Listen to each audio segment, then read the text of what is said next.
ചെമ്പനീർ പൂവിൻ്റെ ഏറ്റവും പുതിയ വിശേഷങ്ങളിലോട്ട് എല്ലാവർക്കും സ്വാഗതം. അപ്പോൾ സച്ചിയും രേവതിയും നമ്മുടെ ജീവിതത്തിൽ ഒന്നിച്ചിട്ട് ഒരു വർഷമാകാൻ പോവുകയാണ്. അപ്പോൾ അതിന് സച്ചി രേവതിക്ക് ഒരു അടിപൊളി സമ്മാനം ഗിഫ്റ്റായിട്ട് കൊടുക്കുന്നുണ്ട്. അതെന്താണെന്നറിയണ്ടേ? അതിനു മുമ്പ് നമ്മുടെ ചാനൽ ആദ്യമായി കാണുന്നവരുണ്ടെങ്കിൽ സബ്സ്ക്രൈബ് ചെയ്യണം. വീഡിയോ ഇഷ്ടമായെങ്കിൽ ലൈക്ക് ചെയ്യാനും മറക്കരുത്. അപ്പോൾ ഇങ്ങനെ ആദ്യത്തെ വിവാഹ വാർഷികത്തിൻ്റെ തലേ ദിവസം എല്ലാവരും കൂടി ഇങ്ങനെ ഹോളിലിരുന്ന് സംസാരിക്കുമായിരിക്കേ. അപ്പോൾ രവീന്ദ്രൻ പറയുന്നുണ്ട്, എടാ സച്ചി, നാളത്തെ ദിവസത്തിൻ്റെ പ്രത്യേകത എന്താണെന്ന് നിനക്കറിയാവോ? അപ്പോൾ സച്ചി ഇങ്ങനെ ആലോചിക്കും, നാളത്തെ ദിവസത്തിൻ്റെ പ്രത്യേകത എന്താ? ആരുടെയെങ്കിലും ബർത്ത്ഡേ ആണോ? അപ്പോൾ രവീന്ദ്രൻ പറയും, ബർത്ത്ഡേ ഒന്നും അല്ലടാ, നീ ഒന്ന് ആലോചിച്ച് നോക്ക് നാളത്തെ ദിവസത്തിൻ്റെ പ്രത്യേകത എന്താണ്. അപ്പോൾ സച്ചി ഇങ്ങനെ ഒന്നുകൂടെ ആലോചിക്കുക, എന്നിട്ട് പറയും, ആ നാളെയല്ലേ ഈ മണ്ടൻ അച്ഛൻ്റെ പൈസ അടിച്ചുകൊണ്ടും പോയ ദിവസം എന്ന് പറയുന്നുണ്ട്. അപ്പോൾ തന്നെ രവീന്ദ്രൻ പറയും, നിനക്ക് ആ കാര്യം മാത്രമേ ഓർമ്മയുള്ളൂ.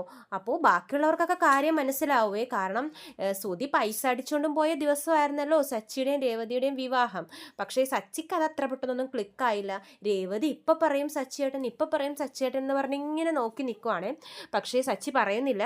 രവീന്ദ്രൻ വീണ്ടും ഒന്ന് ആലോചിച്ച് നോക്കുക എന്ന് പറയുമ്പോഴും സച്ചിക്ക് ആലോചിച്ചിട്ട് അതൊന്നും കിട്ടുന്നില്ലേ. അപ്പോൾ ചന്ദ്രക്കൊക്കെ ചിരി വരും, കാരണം രേവതിക്ക് അതൊരു ഭയങ്കര അപമാനമാണല്ലോ. ആദ്യത്തെ വിവാഹ വാർഷികം ഒരു ഭർത്താവ് ഓർത്തിരിക്കുന്നില്ല എന്ന് അറിഞ്ഞപ്പോഴേക്കും ചന്ദ്രക്കൊക്കെ ഭയങ്കര സന്തോഷമാവേ രേവതിയുടെ മുഖത്തെ സങ്കടം കാണുമ്പോഴേക്കും. അപ്പോൾ രേവതി പറയുന്നുണ്ട്, വിടച്ച സച്ചിയേട്ടൻ ഓർക്കുമ്പോൾ ഓർക്കട്ടെ, ആരും ഇനി ഓർമ്മിപ്പിക്കാനൊന്നും നിൽക്കണ്ടെന്ന് പറഞ്ഞിട്ട് രേവതി അടുക്കളയിലോട്ട് പോവാണേ. അപ്പോൾ രേവതിയുടെ ദേഷ്യം കാണുമ്പോൾ സച്ചി ഓർക്കുന്നുണ്ട്, ഇവളെന്തിനാ എത്ര ദേഷ്യപ്പെടുന്നത്? നാളെ എന്താ അതിലും വലിയ പ്രത്യേകത ഇരിക്കുന്നത്? അപ്പോൾ രവീന്ദ്രൻ പറയുന്നുണ്ട്, എടാ സച്ചി, നാളെയല്ലേ നിങ്ങളുടെ വിവാഹ വാർഷികം, അതും ആദ്യത്തെ വിവാഹ വാർഷികം, നിങ്ങളുടെ കല്യാണം കഴിഞ്ഞ ദിവസം. അത് നിനക്ക് ഓർമ്മയില്ലേടാ എന്ന് ചോദിക്കുമ്പോഴേക്കും സച്ചി പറയും, അയ്യോ അത് നാളെ ആയിരുന്നല്ലേ, എൻ്റെ മനസ്സിലാകെ ഈ സുധി പൈസ അടിച്ചുകൊണ്ടും പോയ ആ കാര്യം മാത്രമേ എനിക്ക് ഓർമ്മയുള്ളൂ അച്ഛാ. ഞങ്ങളുടെ കല്യാണം അങ്ങനെ തീരുമാനിച്ചൊന്നും നടത്തിയതല്ലല്ലോ, അതുകൊണ്ട് ആ കാര്യം ഞാൻ മറന്നുപോയി. അന്നത്തെ ഏറ്റവും പ്രധാന വിഷയം ഇതായിരുന്നല്ലോ, അതുകൊണ്ട് ഇതാണ് എൻ്റെ മൈൻഡിൽ ഉണ്ടായിരുന്നത്. ഞാനിപ്പോൾ തന്നെ രേവതിയോട് പോയി സോറി പറയട്ടെ എന്ന് പറഞ്ഞിട്ട് സച്ചി നേരെ മുറിയിലോട്ട് പോവുകയാണ്. എന്നിട്ട് രേവതിയോട് പറയുന്നുണ്ട്, രേവതി സോറി സോറി സോറി, ഞാൻ പെട്ടെന്ന് ക്ലിക്കായില്ല രേവതി. അന്നത്തെ ദിവസം ഏറ്റവും പ്രധാനപ്പെട്ട വിശേഷം എന്ന് പറഞ്ഞത് സുധി പൈസ അടിച്ചുകൊണ്ടും പോയതല്ലേ, അപ്പോൾ എൻ്റെ മനസ്സിൽ അതായിരുന്നു. പിന്നെ അതുമാത്രമല്ല രേവതി, എൻ്റെ മനസ്സിൽ നമ്മുടെ കല്യാണം കഴിഞ്ഞത് ഈ ഇടക്ക, നീ അന്ന് എന്നെ അമ്പലത്തിൽ കൊണ്ടുപോയി താലിമാല വീണ്ടും കെട്ടിച്ചില്ലേ, അന്നാണ് എൻ്റെ മനസ്സിൽ ഞാൻ ആദ്യമായിട്ട് കല്യാണം കഴിച്ച ദിവസം. ആ ഡേറ്റൊക്കെ എനിക്ക് ഓർമ്മയുണ്ടെന്നൊക്കെ പറഞ്ഞ് രേവതി ഒന്ന് സുഖിപ്പിക്കാൻ നോക്കുവാണ്. അപ്പോൾ രേവതി പറയുന്നുണ്ട്, ആ ശരി, എന്നാൽ സച്ചിയേട്ടനെ നമ്മൾ തമ്മിൽ ആദ്യമായിട്ട് കണ്ടത് എന്താണെന്ന് ഓർമ്മയുണ്ടോ എന്ന് ചോദിക്കുമ്പോൾ സച്ചി വീണ്ടും ആലോചിക്കും. സച്ചി പറയും, രേവതി നിനക്കറിയാലോ എന്നെ, എൻ്റെ തലയിൽ അത്തരം കാര്യങ്ങളൊന്നും ഓർമ്മ നിൽക്കില്ല. എന്നാലും അന്ന് നിന്നെ ഞാനല്ലേ ബ്യൂട്ടി പാർലറിൽ ഒരുക്കാൻ വേണ്ടി കൊണ്ടേയെന്ന് പറയുമ്പോൾ രേവതി പറയും, അതൊന്നുമല്ല, അതിനു മുമ്പേ ഞങ്ങൾ കണ്ടിട്ടുണ്ടെന്ന് പറഞ്ഞിട്ട് രേവതി ആദ്യമായിട്ട് കണ്ട ദിവസമൊക്കെ പറയുവാണ്. ഏതോ ഒരു ഇടി സമയത്താണ് രേവതി സച്ചിയെ ആദ്യമായിട്ട് കാണുന്നത്. അതൊക്കെ സച്ചിയെ വീണ്ടും രേവതി ഓർമ്മപ്പെടുത്തുവാണ്.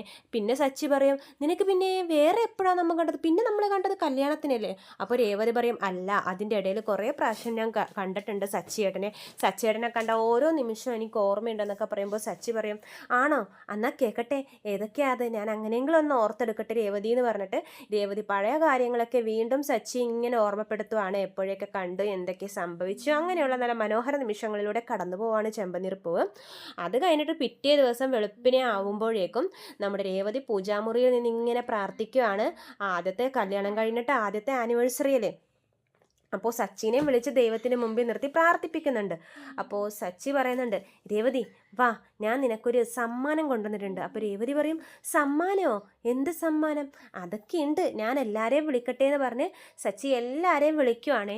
എല്ലാവരെയും വിളിച്ചിട്ട് രേവതിക്ക് ഹാപ്പി ആനിവേഴ്സറി രേവതി എന്നൊക്കെ പറഞ്ഞിട്ട് സർപ്രൈസായിട്ട് കയ്യിലുണ്ടായിരുന്ന ആ ഗിഫ്റ്റ് ബോക്സ് രേവതിക്ക് കൊടുക്കുവാണേ.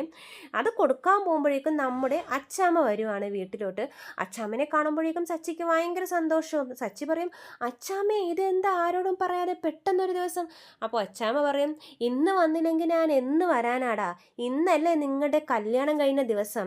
അപ്പോൾ സച്ചി പറയുന്നുണ്ട്, അച്ചാമ്മക്ക് അതൊക്കെ ഓർമ്മയുണ്ട്, പിന്നെ എനിക്ക് എൻ്റെ ഒരു മോളെ കിട്ടിയ ദിവസമായിരുന്നു, എൻ്റെ രേവതി മോളെന്ന് പറഞ്ഞിട്ട് രേവതി അനുഗ്രഹിക്കുവാണ്. അപ്പോൾ സച്ചി പറയുന്നുണ്ട്, പറഞ്ഞിരുന്നെങ്കിൽ ഞാൻ വന്ന് അച്ചാമ്മയെ കൊണ്ടുവരുമായിരുന്നില്ലേ, അല്ലെങ്കിലും ഞങ്ങൾ ഇന്ന് അച്ചാമ്മയെ കാണാൻ വേണ്ടി അങ്ങോട്ട് വരുവാനിരിക്കുമായിരുന്നു. അപ്പോഴേക്ക് അച്ചാമ്മ ഇങ്ങോട്ട് വന്നു എന്ന് പറയുമ്പോൾ അച്ചാമ്മ പറയുന്നുണ്ട്, ആ എന്തായാലും ഞാൻ വന്ന് നിങ്ങളെയൊക്കെ ഞെട്ടിച്ചില്ലേ, ഇന്ന് എന്താ പരിപാടി? അപ്പോൾ സച്ചി പറയും ഇന്ന് ആഘോഷിക്കണം, വൈകിട്ടാ പരിപാടി, അച്ഛാമ്മ എന്തായാലും വാ ഇരിക്കുന്നൊക്കെ പറയുമ്പോൾ അച്ഛാമ്മ പറയും നിന്റെ കയ്യിൽ എന്താടാ ഇത്? അപ്പോൾ പറയും ആദ്യമായിട്ട് കല്യാണം കഴിയുന്ന ദിവസമല്ലേ അച്ഛാമ്മ, ആദ്യത്തെ വിവാഹ വാർഷികം, രേവതിക്ക് ഒരു ഗിഫ്റ്റ് കൊടുക്കാമെന്ന് ഓർത്തു. അപ്പോൾ അച്ഛാമ്മ പറയും ഗിഫ്റ്റോ, അതെന്താ? അപ്പോൾ തന്നെ സച്ചി ആ ബോക്സ് തുറന്ന് കാണിക്കുകയും നോക്കുമ്പോൾ നല്ല അടിപൊളി മോതിരം കേട്ടോ. അച്ഛൻ പറയുന്നുണ്ട് ഇത് കൊള്ളാലോ, നല്ല അടിപൊളി മോതിരാണല്ലോ സച്ചി എന്ന് പറയുമ്പോഴേക്കും ചന്ദ്രയുടെയൊക്കെ മുഖം ഇങ്ങനെ മാറുവേ. രേവതിയൊക്കെ ഇങ്ങനെ നെട്ടി നിൽക്കുക. സച്ചി രേവതിക്ക് സ്വർണം മേടിച്ചു കൊടുത്തോണ്ട് ചന്ദ്ര ഇങ്ങനെ ഇവരുടെ കയ്യിലൊക്കെ ഇതിന് മാത്രം എത്ര പൈസ ഇരിക്കുന്നു എന്നൊക്കെയാണ് ചന്ദ്രയുടെ മനസ്സിൽ. ശ്രുതിയെ നോക്കുന്നുണ്ട്. കണ്ടോ അവർ ഭാര്യക്കൊക്കെ എന്തൊക്കെയാണ് മേടിച്ചു കൊടുക്കുന്നതെന്നുള്ള ഭാവമാണ് അവർക്ക്. അപ്പോൾ അച്ഛമ്മ പറയുന്നുണ്ട് നീ തന്നെ ഇത് ഇവളെ ഇപ്പം തന്നെ അണിയിച്ചു കൊടുക്കണം എന്ന് പറയുവാണ്. അപ്പോൾ സച്ചി പറയുന്നുണ്ട് അതിനെന്താ അച്ഛാമ്മ, ഞാൻ ഇപ്പം തന്നെ രേവതിക്ക് ഇത് കൊടുക്കുവാണ്. രേവതി അങ്ങനെ ഭയങ്കര സർപ്രൈസ് ആയിട്ട് നിൽക്കുവാണ്. എന്നിട്ട് രേവതിയുടെ വിരലിൽ സച്ചി നന്നായിട്ട് ആ മോതിരം ഇട്ട് കൊടുക്കുവാണ്. രേവതി അപ്പോൾ ആ മോതിരം ഇങ്ങനെ നോക്കി നിൽക്കുവാണ്. അപ്പോൾ സച്ചി പറയുന്നുണ്ട് കണ്ടോ, ഞാൻ ഈ മോതിരം കൊടുത്തിട്ട് അവൾക്കൊരു സന്തോഷം പോലും ഇല്ല, അവൾ ആ മോതിരത്തിൽ നോക്കി തന്നെ നിൽക്കുവാന്ന് പറയുമ്പോഴേക്കും രേവതി പറയും ഞാൻ മോതിരത്തിൽ നോക്കിയതല്ല സച്ചിയേട്ടൻ ഓർത്ത് വെച്ച് എനിക്കൊരു ഗിഫ്റ്റ് മേടിച്ചുകൊണ്ടും വന്നല്ലോ, ഇതെങ്കിലും മറക്കാതിരുന്നല്ലോ എന്ന് പറഞ്ഞ് രേവതി കളിയാക്കുവാണ് സച്ചിയെ. അത് കഴിഞ്ഞിട്ട് സച്ചിയും രേവതിയും കൂടി പറയുന്നുണ്ട് അച്ചാമ്മ ഇരിക്കും, ഞങ്ങളൊന്ന് കറങ്ങിയിട്ടൊക്കെ വരാം, രേവതിയുടെ അമ്മ ഞങ്ങളെ ഒന്ന് വീട്ടിലോട്ട് ക്ഷണിച്ചിട്ടുണ്ട്, അപ്പോൾ ഞങ്ങളൊന്ന് അവിടേക്കൊന്ന് പോയിട്ട് പറ്റിയെന്നൊക്കെ പറയുവാണ്. അപ്പോൾ അച്ചാമ്മ പറയുന്നുണ്ട് അതിനെന്താടാന്ന് പറയുമ്പോഴേക്കും സച്ചിയും രേവതിയും കൂടി അച്ചാമ്മയുടെ അനുഗ്രഹം ആദ്യം മേടിക്കുവാണ്. അപ്പോൾ അച്ചാമ്മ അവരെ നല്ലോണം അനുഗ്രഹിക്കുന്നുണ്ട്. ദീർഘനാളെ എന്നും സന്തോഷത്തോടെ സമാധാനത്തോടെയും കൂടി ജീവിക്കട്ടെ എന്നൊക്കെ പറഞ്ഞിട്ട് എന്നിട്ട് സച്ചിയും രേവതിയും കൂടി രവീന്ദ്രൻ്റെയും ചന്ദ്രയുടെ അടുത്തും കൂടി പോകുവാണ്. രണ്ടുപേരും ചന്ദ്രയ്ക്ക് വലിയ താല്പര്യമൊന്നുമില്ല, എന്നാലും അച്ചാമ്മേനെ ചന്ദ്രയ്ക്ക് ഇത്തിരി പേടിയാണല്ലോ. അപ്പോൾ ചന്ദ്രയുടെ മുമ്പിൽ അവരെ രണ്ടുപേരെ നല്ലോണം അനുഗ്രഹിക്കുന്നുണ്ട് രവീന്ദ്രനും ചന്ദ്രയും. അത് കഴിയുമ്പോഴേക്കും നമ്മുടെ അച്ചാമ്മ പറയുന്നുണ്ട് ചന്ദ്രേ നീ എന്താടി ആ രേവതിയെ കെട്ടിപ്പിടിച്ചൊരു ഉമ്മ കൊടുത്തേ, നിന്റെ ആദ്യത്തെ മരുമോളല്ലേടി അവള്, അവരുടെ ആദ്യത്തെ വിവാഹ വാർഷികം, എന്നിട്ട് നീ ഇങ്ങനെയാണോ കാണിക്കുന്നത്?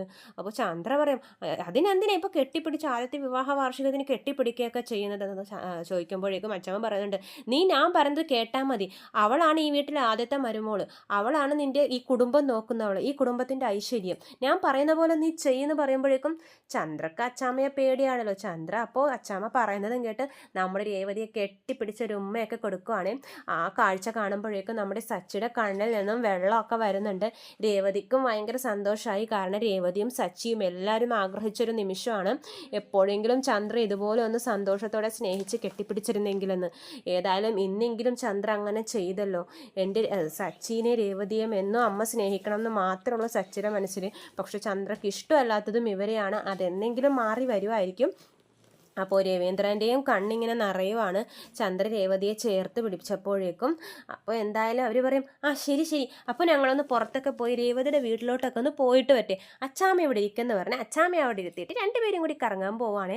പക്ഷേ രേവതിക്ക് ഇത്രയും വിലപിടിപ്പുള്ളൊരു സമ്മാനം സച്ചി ഗിഫ്റ്റായി കൊടുക്കുമെന്ന് ആരും പ്രതീക്ഷിച്ചിട്ടില്ല കേട്ടോ. അപ്പോൾ ഇതൊക്കെയാണ് വരാൻ പോകുന്ന ചെമ്പനിർപ്പുവിലെ വിശേഷങ്ങൾ. കൂടുതൽ വിശേഷങ്ങൾ ഞാൻ എൻ്റെ ചാനലിലൂടെ അപ്ലോഡ് ചെയ്യാം. ചാനൽ സബ്സ്ക്രൈബ് ചെയ്യാത്തവരുണ്ടെങ്കിൽ സബ്സ്ക്രൈബ് ചെയ്യണം. വീഡിയോ ഇഷ്ടമായെങ്കിൽ ലൈക്ക് ചെയ്യാനും മറക്കരുത്. എല്ലാവർക്കും നന്ദി.